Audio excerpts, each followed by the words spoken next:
Hi guys, gusto ko lang i-share to sa inyo na meron tayong bagong pinagkakabalan ngayon, which is yung ating project car. And project car natin is Toyota Big Body. Ang tawagin dito sa Pilipinas, Toyota Big Body, pero ano siya, EE101 or EE100 na generation ng Toyota Corolla. Just a quick tip lang, meron tong 3 variants, which is yung GLI, XE, then XL. So, GLI yung top of the line na merong power steering, power window, power mirror, tapos naka EFI yung engine.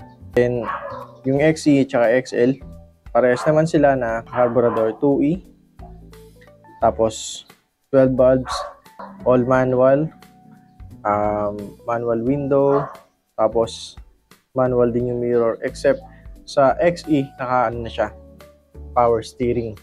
Pero yung natin, yung project car natin yan, engine swap siya galing sa GLI. Yung engine niya from 2E na carburetor 12 bulbs, pinalitan na siya ng 4AFE na engine or EFI, and 16 bulbs na siya, fuel injected. Then engine condition niya, running naman. Okay naman na nakbo. Then, may mga may mga palyado, parang delay. Tapos, yung radiator niya natutuyuan kasi, tawag dito, parang 2 beses ko nang na-encounter na muntik nang mag-overheat kasi nga, nadadry nadidrain yung radiator. So, possible na may tagas or nagtatapon ng tubig. May aircon din naman siya, and sabi ng previous owner, bago daw lahat ng AC system niya, and may mga laminated daw na kinabit. And yun, medyo hilaw lang, siguro kailangan ng cleaning and check lang ng mga leak. Then add ng Freon. Tapos under chassis condition niya, medyo may lagitik. Hindi pala medyo, may lagitik talaga once na lumiliko ka sagad to the left or to the right.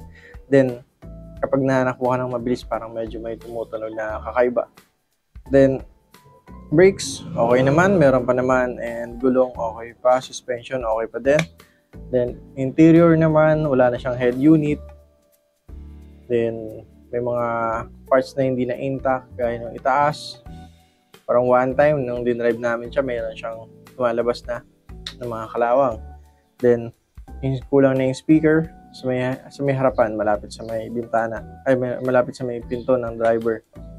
Then may mga parts din na pinapasok ng tubig, siguro hindi na maayos yung pagkakaseal niya, yung weather strip. Then meron sa naman, paint condition, may mga bitak-bitak, tapos marami scratches, dents, marami din, tapos faded na. Tapos sa may ibang part ng likod, parang may part na masilyado. Hindi siya lahat all the way. Then, wirings, mukhang goods naman. Nagana naman lahat.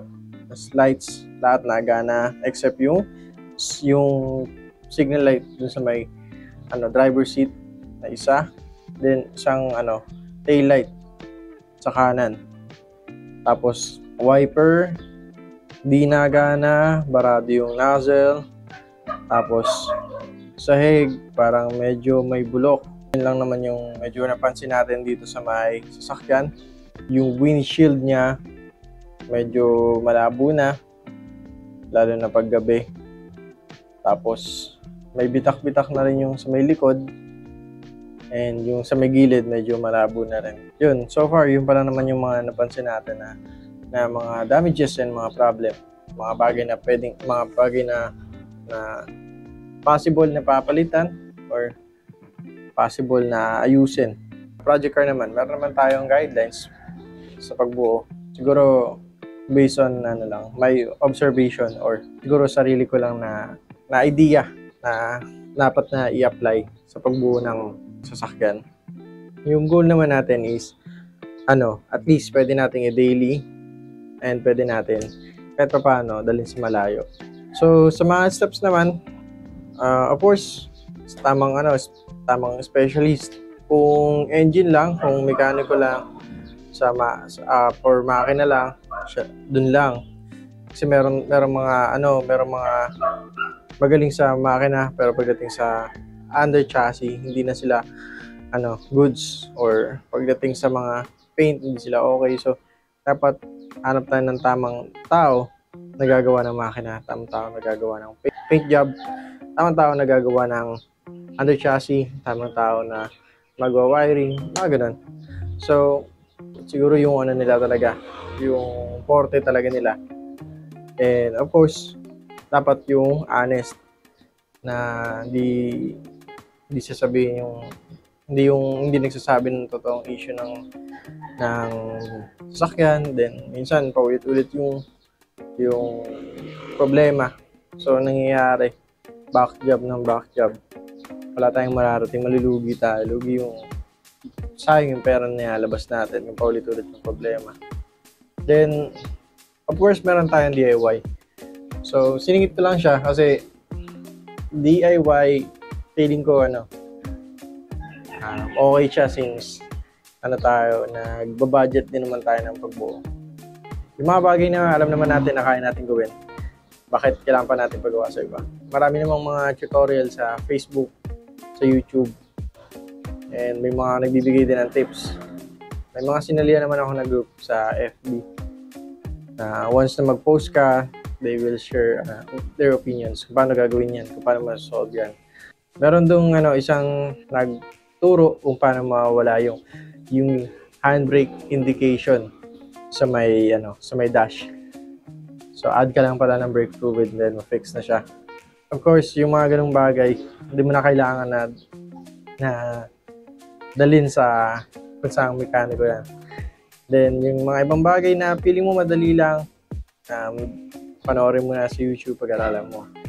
Then, gawin natin. Yan. Tapos, budget, of course. Isa yun sa pinaka-importante. Kailangan natin ng pang-finance para sa project car. Unti-unti lang, siguro mas maganda. Para hindi mabigla yung gastos. Kasi kung papagawa mo lahat yan, kaya naman, within a month, tapos ayos lahat yan. Kaso, kailangan natin ng budget. Baka hindi nga abutin ng isang buwan, tapos lahat yan gawa agad Budget lang talaga kailangan. So, kung maliit lang yung budget natin na niyalaan para dyan, so, taga. Kasi partner niyan yung patience. Kasi sa pagbuo talaga ng project car, it takes time.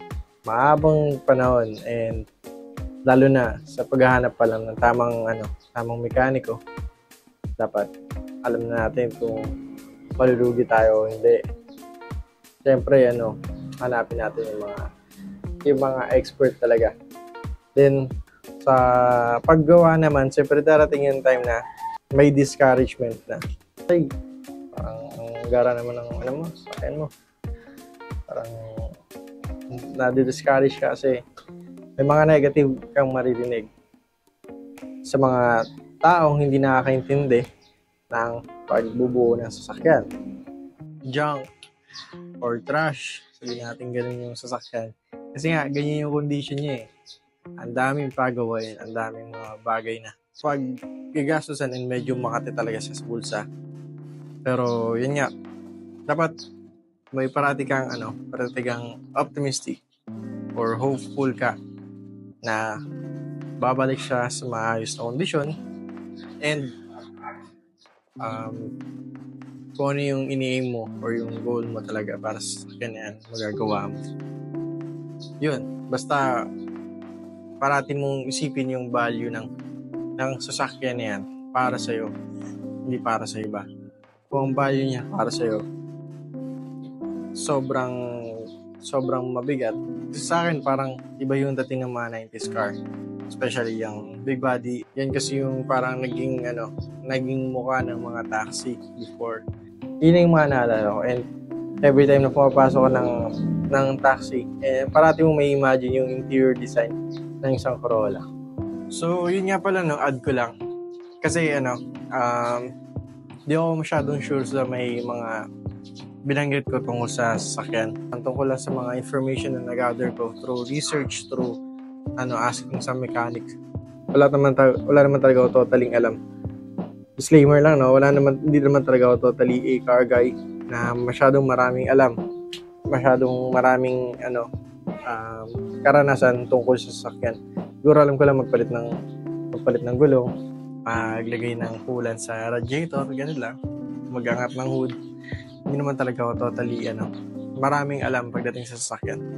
And yun yung isa sa bagay siguro na nagustuhan ko sa pagbubuo. Marami akong natututunan, maraming mga advice na binibigay sa akin yung mga mekaniko, or marami silang sinishare, and sigurado ko na bawat kinakabit yan is pulido and alam mo na mag-work ng maayos.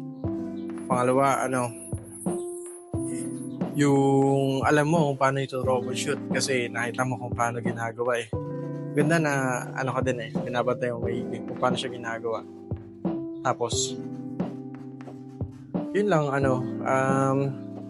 take lang tayo ng mga advices from the expert. Tapos unti-unti lang buuin natin yan. Hopefully na mag-enjoy kayo, and hopefully na ma-inspire din kayo yung mga taong gusto rin palang mag-build ng sasakyan. Magkaroon kayo ng idea, especially kung gusto nyo rin na buuin katulad niyan, big body, Corolla, Toyota. Maraming tao na nagtsatsaga mag-build ng car. Sa mga next vlog natin, meron tayong pag-condition ng engine, of course, under chassis. Sabihin natin yung mga important things like yung mga wiper or yung lights na mga hindi nagana, kasi isa sa mga importante once na nasa kalsada ka na. Tapos AC, interior, then yung paint, bahala na kung ano yung mahuli na. Kuha tayo ng idea sa mga mekaniko kung ano yung gusto nilang, kung ano yung ano ba yung dapat. Update ko kayo sa susunod nating vlog.